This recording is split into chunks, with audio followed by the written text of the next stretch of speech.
pastinya ini merugikan ekosistem dan merugikan sosial masyarakat di sini ya. Ini juga bisa melepaskan gas-gas beracun seperti volatile organic carbon.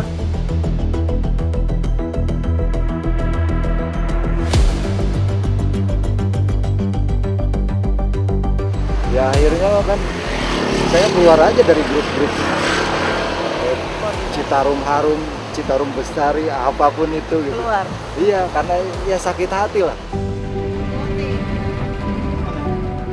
Ini sebuah perjalanan menyusuri 3 sungai utama di Pulau Jawa. Dimulai dari timur, di mana 1,5 juta popok bekas dibuang setiap hari dan mempertaruhkan kesehatan 19 juta orang. Tempat ratusan industri dan jutaan rumah tangga membuang limbahnya.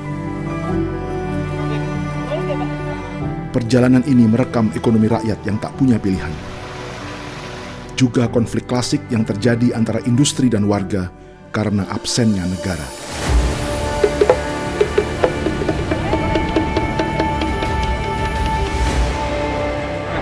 Sebentar lagi nggak boleh. Loh Kak, pemberitahuannya ke siapa? Dari Prancis ini. Maju, maju.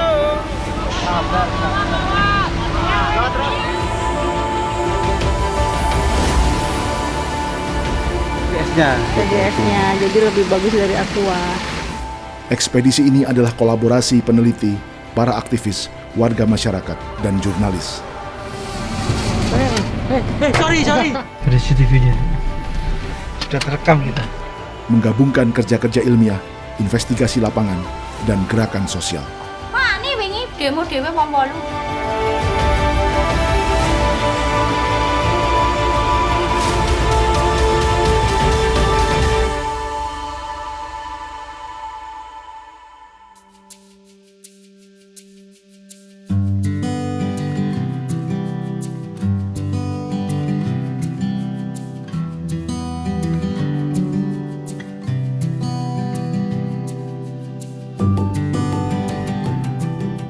Kami meninggalkan desa Cemarajaya dan Sungai Buntu di Karawang, Jawa Barat, dan hendak menuju hulu Sungai Citarum.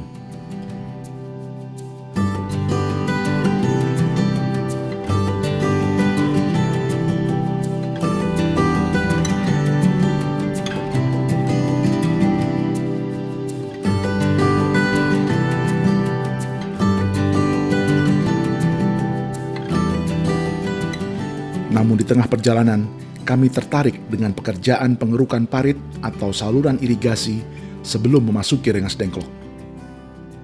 Proyek semacam ini kerap dilakukan untuk mengurangi pendangkalan atau sedimentasi agar saluran air ini tidak mudah banjir dan dapat menampung debit air sebanyak mungkin. Lalu endapan tanah atau lumpur dari dasar parit ditumpuk menjadi tanggul di sisi kiri dan kanannya. Dan inilah yang menarik minat Amiruddin.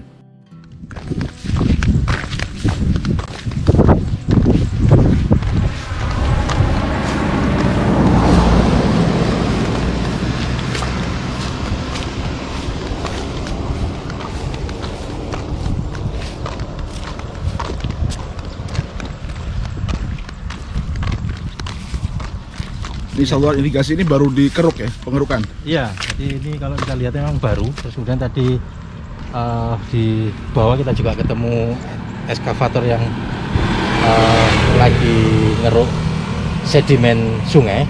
Endapan di sungai? Endapan di sungai dikeruk, dinaikkan, dibuat tanggul-tanggul ini sepanjang sungai ini. Nah ini kita bisa lihat. Terungkaplah apa yang ada di dasar sungai ya? Iya, jadi di dasar sungai kita ini banyak dipenuhi sampah-sampah plastik, botol yang dia tidak bisa terurai dalam waktu yang singkat. Terus kemudian kita lihat Pampers juga ketemu itu.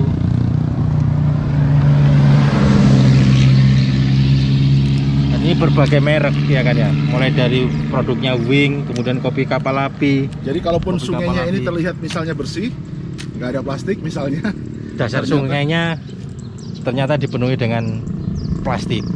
Jadi plastik itu kan kalau ketika dibuang oleh masyarakat, dia kemudian ngendap di dasar sungai, nah gitu. Jadi makanya ketika dinaikkan sedimennya, nah ini cukup terlihat bahwa dasar sungai kita sebenarnya dipenuhi dengan sampah ini, sampah-sampah plastik khususnya ini. Jadi kalaupun tidak berakhir di laut, berakhirlah di sini ya. Akan berakhir di sungai ini juga. Ada nemu barang yang lama. Nah, ini Pampers ini, diapers. Ini Rinso. Rinso. Ini sedap.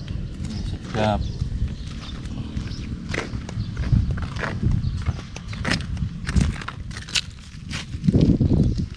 Nah, ini punyanya Indofood juga. Bumbu racik, nasi goreng. Resek. Kresek.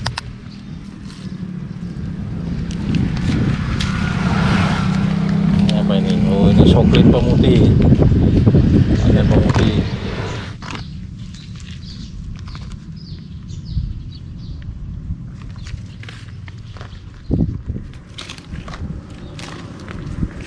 Oke.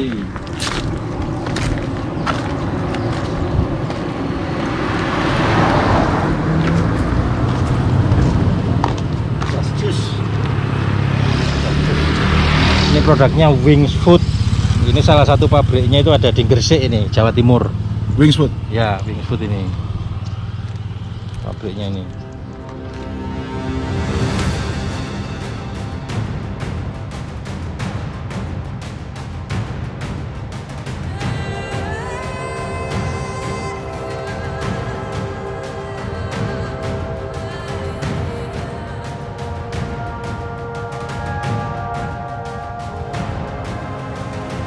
Kali Surabaya penuh dengan saset, kurangi saset, kurangi plastik sekali pakai. Tolak sasetan sekarang juga.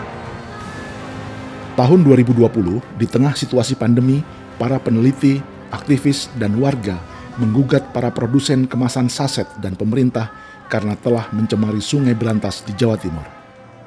Beberapa produsen yang sampah sasetnya paling banyak ditemukan di sungai adalah Wings, Unilever, Garuda Food, dan Indofood.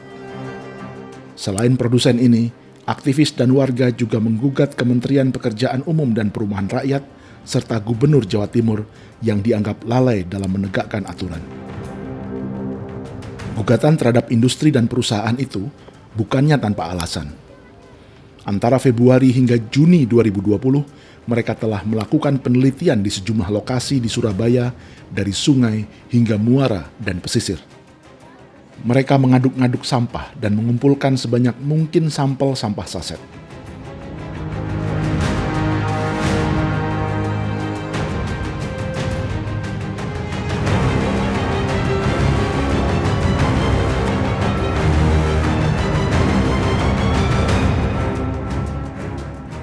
Setelah terkumpul, mereka mulai meneliti dan mencatat jenis sampah dan dari industri mana yang paling banyak ditemukan. Kegiatan ini disebut brand audit atau meneliti merek dagang. Tak hanya 1-2 lokasi, kegiatan penelitian atau brand audit ini dilakukan di sejumlah lokasi selama 4 bulan.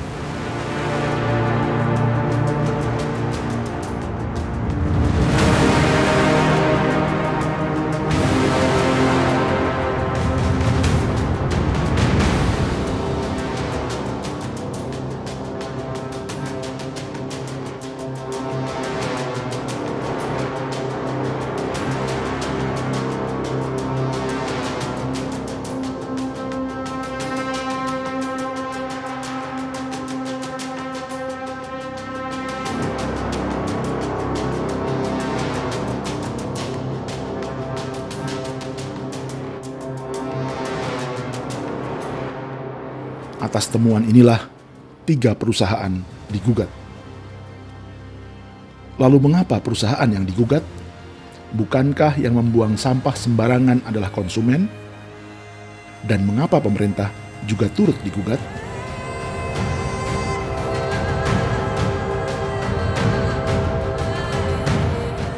Menurut Undang-Undang Pengelolaan Sampah Nomor 18 Tahun 2008, Pasal 15, produsen wajib mengelola kemasan dan atau barang yang diproduksinya yang tidak dapat atau sulit terurai oleh proses alam.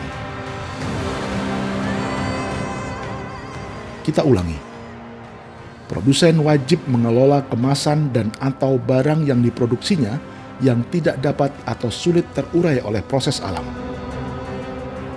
Karena kemasan saset sulit terurai secara alami, maka jika perusahaan menjual produknya dengan kemasan saset, mereka harus bertanggung jawab dan memikirkan bagaimana mengelolanya. Dalam undang-undang yang sama, di bagian penjelasan pasal 15, bahwa yang dimaksud dengan mengelola kemasan adalah berupa penarikan kembali kemasan untuk didaur ulang dan atau digunakan ulang. Artinya, jika Wings, Garuda Food, Unilever, atau Indofood memproduksi sekian juta saset, maka mereka harus membuat sistem penarikan kembali atau industri daur ulang dengan kapasitas yang sama. Faktanya, biaya untuk menarik kembali dan mendaur ulang jauh lebih mahal daripada biaya memproduksi kemasan saset baru. Karena pelanggaran ini dilakukan secara sistematis, sementara pemerintah dianggap lalai dan abai terhadap penegakan hukumnya, maka gugatan pun dilayangkan. Apalagi, menurut penelitian Ecotone, dari seluruh sampah yang beredar, hanya 40% yang dilayani oleh sistem pengangkutan sampah yang disediakan pemerintah. Maka jika Anda melihat gunungan sampah di Bantar Gebang, Jawa Barat ini, artinya tempat seperti ini baru menampung 40% dari sampah kita. 60%-nya justru masih beredar di lingkungan. Di pekarangan kosong, di selokan, di laut, di dasar laut, di sungai, tepi sungai, di dasar sungai, hingga dasar saluran irigasi seperti di Karawang ini.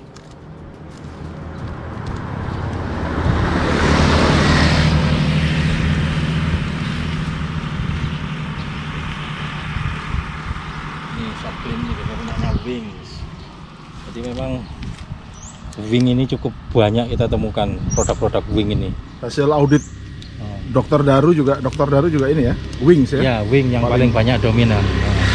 Karena dia memang banyak menyediakan kemasan-kemasan sasetan untuk mengejar pasar ke bawah, menengah ke bawah itu ya kan ya. Dan jelas dia menguasai market. Iya. Kalau produknya di mana-mana, Benar. Mulai dari dia Karawang. market leadernya. Nah, Mungkin untuk market share produksi saset terbesar juga, jangan-jangan. sepertinya gitu ya.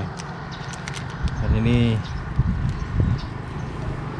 tidak bisa dalam waktu dekat terurai. Gimana kalau sudah begini nih Mas? Udah nggak ada yang bisa dilakukan? Iya, ya kalau sebagai masyarakat ya apa ya berharap pemerintah bisa tegas terkait kebijakannya ya kan ya, mendorong produsen bukan hanya menyuruh konsumen untuk berperilaku ramah lingkungan, tetapi produsen juga benar-benar harus diawasi ya kan ya, kemudian diminta untuk menyiapkan kemasan-kemasan yang Dan kemasan tidak harus seperti ini. seperti ini jelas sudah nggak bisa daur ulang ya. Ya, Bahkan pemulung aja nggak mau karena nggak laku. Ini jenis-jenis. Ini benar-benar contoh sekali pakai. Ya. Isinya sedikit. Kemasan 23 mili. Ya. Untuk sekali cuci, habis itu udah Isinya langsung sedikit, mungkin bahkan lebih mahal harga packagingnya. Ya, sablonnya, packagingnya ini bisa lebih mahal dari harga Isinya. Sementara isinya sebentar dipakai, ya, kemasannya seterusnya. ya, harusnya memang kayak Wing ini kan juga kayak memberikan alternatif inovasi-inovasi. Dia membuat menjual bukan hanya yang produk-produk dengan sasetnya, bisa juga dia Refill ya? jual dalam bentuk refill gitu. Ya. Atau dia membagikan sebuah bentuk botol dengan cc tertentu, Bisa juga. sehingga masyarakat cukup membawa botol itu ya. Bisa, dan outletnya itu diperbanyak refill, di ya. desa-desa kayak gitu. Kalau outletnya hanya satu di kota ya kan, Repot. akses masyarakat juga susah juga ya kan ya. Sebenarnya dalam jangka panjang dia juga akan mempermudah pengangkutannya mungkin ya. Iya, justru malah lebih bisa menekan biaya kalau Ya, kita melihat itu ya kan. Mereka tidak produksi bungkus lagi, kemasan lagi, tapi hanya menjual isinya, barangnya. Sedikit gitu. repot di awal tapi lebih baik untuk masa depan jelas ya. Lingkungan kan kayak gitu. Ketika produsen tidak mau berinvestasi yang besar untuk lingkungan ya kan ya, ya biaya pemulihannya akan jauh lebih besar ya kan ya. Kalau Walaupun bukan uangnya Wings yang akan dipakai Iya. memulihkan. Pajak Seperti kita itu. yang akan dipakai memulihkan. sebenarnya ya kan. Wings, Indofood dan segala macam, Hmm. Danone, Unilever, dia tidak akan. Iya, ya negara ini banyak memanjakan ya kan. Banyak memanjakan produsen-produsen industri itu banyak dimanjakan ya kan. Disubsidi oleh negara. Inilah subsidi Itu, sebenarnya ya. Ya.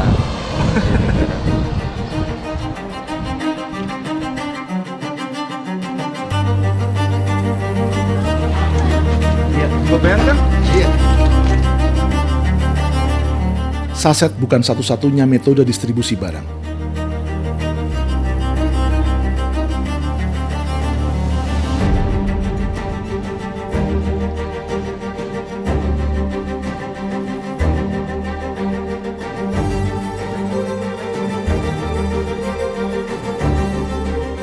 Jika pihak industri benar-benar mau kreatif dan menciptakan lapangan kerja, salah satunya adalah mengembangkan distribusi berbasis rakyat.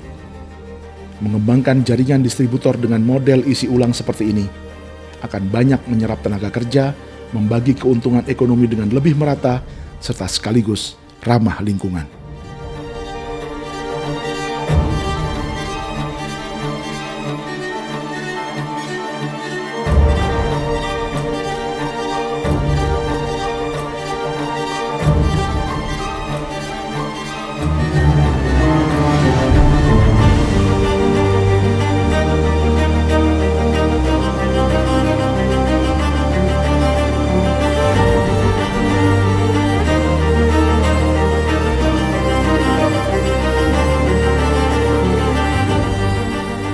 Tapi ini Indonesia.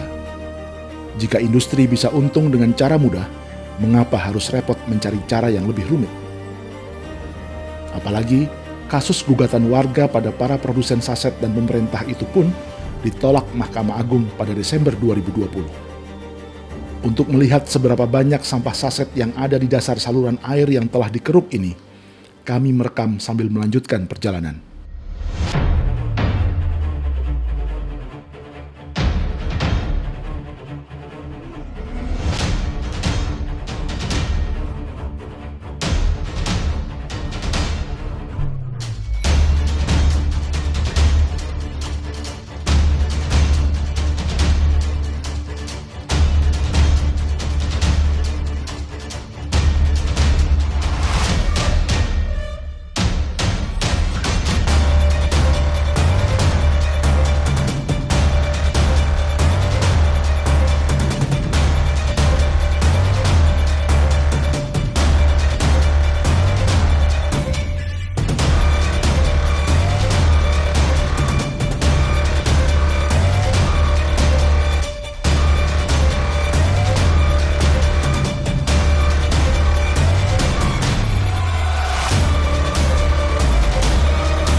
Sampah Korea juga ini, sampah Korea.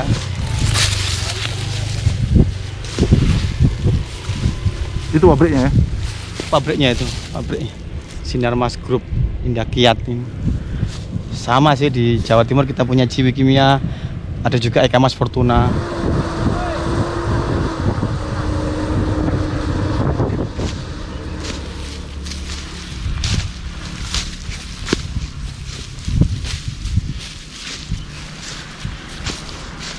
Ini luar biasa ini, di depan hidung ibu kota ini.